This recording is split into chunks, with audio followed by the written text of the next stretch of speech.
লেগেছে লেগেছে আগুন রক্তে, চলো চলো চলো যাবো যুদ্ধে। এটা যুদ্ধের ময়দানে শিরোনামে লেখা চিঠি, সবখানে বৈষম্য শোষণের রাজনীতি। এ নীতি নীতি নয়, শোনো হে মহাজন, চারদিকে কেন এত শোষণের আয়োজন? এ জাতি আর কত সয়ে যাবে নীরবে, ফাঁকা কলসি বাজালে এই পিপাসা কি মিটবে? প্রশ্নটা আমার নয়, করে দেখো নিজেকে। তুমি কি পেয়েছিলে স্বাধীনতা ৭১? স্বাধীনতা মানে কি আজ খুন গুম হত্যা? স্বাধীনতা মানে কি আজ তা যুদ্ধে ভোট চুরি গণতন্ত্র হত্যা? স্বাধীনতা মানে কি আজ তেল ছাড়া রুটি আর তেল ছাড়া সবজি, তেল ছাড়া রান্না?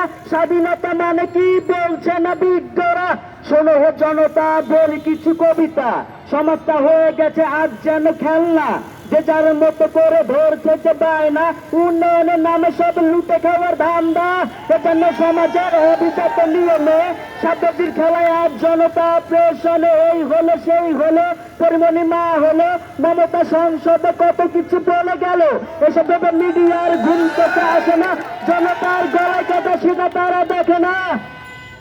আমি স্বাধীনতা কাকে বলে জানতে চাই, আমি স্বাধীনতা কাকে বলে বুঝতে চাই।